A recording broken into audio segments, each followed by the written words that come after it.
हरे कृष्णा, राधे राधे। हम सभी साधक परम पूज्य श्री भाई जी द्वारा लिखित पुस्तक नैवेद्य का श्रवण कर रहे हैं। आज का प्रसंग है ईश्वर विरोधी हलचल। ईश्वर विरोधी विचार परमात्मा की सत्ता का खंडन करते हैं। दुर्बल मनुष्य प्राणी की यह अविवेकपूर्ण अहमन्यता उसके समस्त सुखों के नाश का कारण होगी। समानता के नाम पर विषमय विषमता का विस्तार होता जाएगा। इससे पूर्व भी जगत में ईश्वर की सत्ता में अविश्वास करने वाले मनुष्य पैदा होते रहे हैं। उन लोगों ने भी मोहवश उस समय की स्थिति के अनुसार अपने विचारों का प्रचार किया है। यह निश्चित है कि ईश्वर की सत्ता को न मानने वाला समाज आरंभ में सदाचार की भित्ति पर प्रतिष्ठित होने पर भी आगे चलकर भयानक असदाचारी हो जाता है। भगवान का भय और भगवान का भरोसा ही मनुष्य को पाप से बचाने का एकमात्र सर्वोत्तम साधन है। ये दोनों बातें भगवान की सत्ता स्वीकार किए बिना हो ही नहीं सकती, और जहाँ ये दोनों नहीं होती वहीं मनुष्य उच्छृंखल और निराधार हो जाता है। फिर वह स्वप्न की कल्पना कर उसके साधन स्वरूप नाना प्रकार के मनमाने आचरण करता है और बात बात में भय और वेदना से बचने के लिए दुष्कर्मों का आश्रय लेना चाहता है। इससे आगे चलकर अभ्यास क्रम से वह महान दुराचारी, क्रूर और नराधम बन जाता है। कामोपभोग ही इनके जीवन का उद्देश्य होता है और इसी के लिए ये पशु तथा पिशाचवत जीवन बिताते हुए ही एक दिन मर जाते हैं। ईश्वर की सत्ता के विरोधियों का यह परिणाम अवश्य भावी है।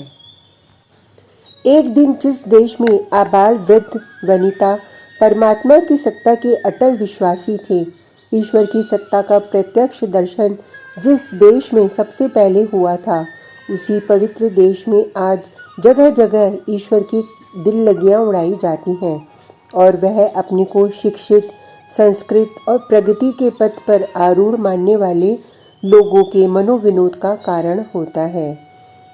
ईश्वर दया करके इन भूले हुए भाइयों को सद्बुद्धि प्रदान करे।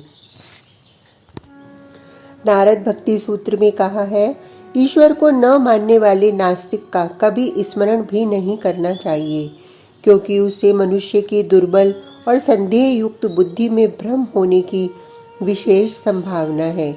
इसी से संतों ने कहा है, हरिहर निंदा सुनई जो काना, होई पाप गो घात समाना। परमात्मा की निंदा करना और सुनना बड़ा ही पातक है, इसलिए यथासाध्य इन दोनों ही कार्यों से बचना चाहिए। ऐसा साहित्य, ऐसा संग, ऐसा दृश्य यथासाध्य कभी नहीं पढ़ना, सुनना, करना और देखना चाहिए जिसमें ईश्वर के विरोध की तनिक सी भी बात हो। लोग कहेंगे, यों डरने से कब तक बचे रहेंगे? जिस तरह के वायुमंडल में रहेंगे वैसा ही तो असर होगा, इसलिए इस तरह का कोई उपाय होना चाहिए जो ऐसे वायुमंडल का हम पर कोई असर ही ना पड़े। बात तो बहुत ठीक है, हमें अपने को ऐसे ही दिव्य कवच से संरक्षित करना होगा जो किसी भी वातावरण में, कैसे भी भयानक आघात में सर्वदा और सर्वथा सुरक्षित रह सकें। परंतु सब आदमी ऐसे नहीं बन सकते, इसके लिए कुछ साधना तो करनी ही पड़ेगी। भगवान की शरणागति ही यह दुर्भेद्य कवच है जिसको प्राप्त करने में साधना की अपेक्षा है। जो लोग इस कवच को प्राप्त करना चाहें, उन्हें अपने को विशुद्ध बनाकर साधना में लग जाना चाहिए। जो पुरुष इस प्रकार की साधना में संलग्न है, उन्हें ढूंढकर उनसे मिलना और साधना की परम गोपनीय बातों को यथाधिकार जानकर उसके अनुकूल आचरण करना चाहिए। पर सर्वसाधारण के लिए जो बहुत बड़ी बड़ी समता की बातें सुनकर भ्रम में पड़ जाते हैं, यह उपाय लागू नहीं हो सकता। उन लोगों को तो धधकती हुई अग्नि समझकर ईश्वर विरोधी हलचल से बचना चाहिए। ईश्वर को मानने वाला मूर्ख तर सकता है, परंतु ईश्वर का विरोधी तार्किक कोई भी सहारा न पाकर मझधार में डूब जाता है। जो लोग अपने को ईश्वर का मानने वाला बताते हैं, वे क्या वास्तव में ईश्वर को मानते हैं? और यदि वे ईश्वर को मानते हैं तो सर्वव्यापी सर्वांत अंतर्यामी ईश्वर के सब जगह सामने रहने पर भी छिपकर पाप क्यों करते हैं? अपने मनों में पापों को स्थान क्यों देते हैं? और यदि वे ऐसा करते हैं तो फिर उनका ईश्वर को मानना क्या निरा ढोंग नहीं है? यदि उनका ये ढोंग है तो फिर मन और मुख को एक करके सत्य के आधार पर मन की बात स्पष्ट करने वाले क्या अपराध करते हैं? इसका उत्तर यह है कि ईश्वर को सर्वव्यापी मानने वालों को छिपकर पाप करना या मन में भी पाप को स्थान देना अवश्य ही अस्वाभाविक एवं ईश्वर की मान्यता में कलंक है। और दुख है कि ऐसी बातें आजकल बहुत ज़्यादा हो गई हैं। परंतु सच पूछा जाए तो यह उन लोगों का अज्ञान है, न कि ईश्वर में अविश्वास। अज्ञान पूर्वक विपरीत काम करने वाला ढोंगी नहीं होता, अविवेकी मूर्ख या पथभ्रष्ट होता है। जो मनुष्य मार्ग पर आ सकता है, परंतु जो उस पथ को पथ और उस लक्ष्य को लक्ष्य ही नहीं मानता, उसका उस लक्ष्य के लिए उस पथ पर आना और चलना बहुत ही कठिन है। परंतु जिसने यह निश्चय कर लिया कि ईश्वर है ही नहीं, उसके लिए क्या उपाय है? प्रायः सभी लोगों से आसक्तिवश पाप होते हैं, परंतु ईश्वर की सत्ता को मानने वाले अधिकांश लोग बहुत बार पाप करते समय न्यायकारी ईश्वर से डरकर पाप से हट जाते हैं। बहुत से लोगों को तो पाप का विचार आते ही मन में डर हो जाता है कि न मालूम ईश्वर उस अपराध का मुझे क्या दंड देंगे। कुछ लोग जो आसक्तिवश पाप कर बैठते हैं, वे ईश्वर के भय से उसके बाद पश्चाताप करते हैं और ईश्वर से क्षमा मांगते हैं और भविष्य में पाप न करने का संकल्प भी करते हैं। कुछ लोग पाप में प्रवृत्त होने पर दूसरों के द्वारा ईश्वर की आज्ञा का स्मरण दिलाते ही पापों से बच जाते हैं, परंतु जो ईश्वर की सत्ता को न मानकर परलोक के भय से मुक्त हो गया है, उसका पापों से बचना बहुत कठिन है। वह तो बेधड़क अनाचार अत्याचार करता है और ऐसे ही जीवन बिता देता है।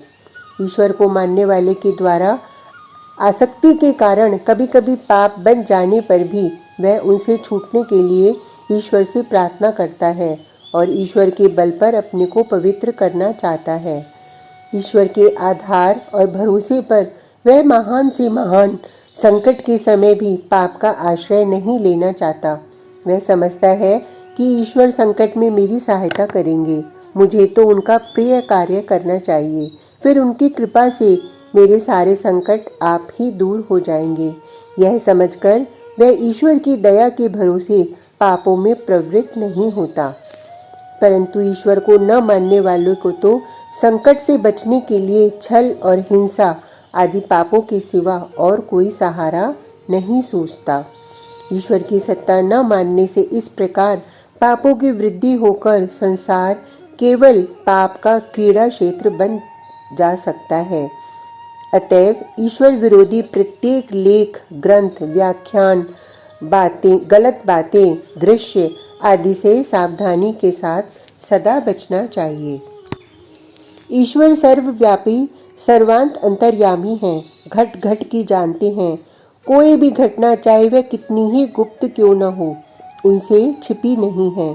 ऐसी अवस्था में उनके नाम पर पाप करना बहुत बड़ा अपराध है। शीघ्र ही सावधान हो जाना चाहिए। सच पूछो तो ईश्वर विरोधी वातावरण के बनने में इस तरह के आचरण भी एक मुख्य कारण है। परम सत्य समझिए कि ईश्वर है, अवश्य है, कण कण में व्याप्त है, चराचर में भरा हुआ है। वह करुणामय है, न्यायकारी, दयालु, प्रेम का समुद्र, सर्वशक्तिमान और विश्वात्मा है। उसकी सत्ता में विश्वास कीजिए, उसकी शक्ति का भरोसा रखिए और उसी की अहेतुकी दयालुता का आश्रय ग्रहण करिए। आज का प्रसंग इतना ही। कल तक के लिए हरे कृष्णा, राधे राधे।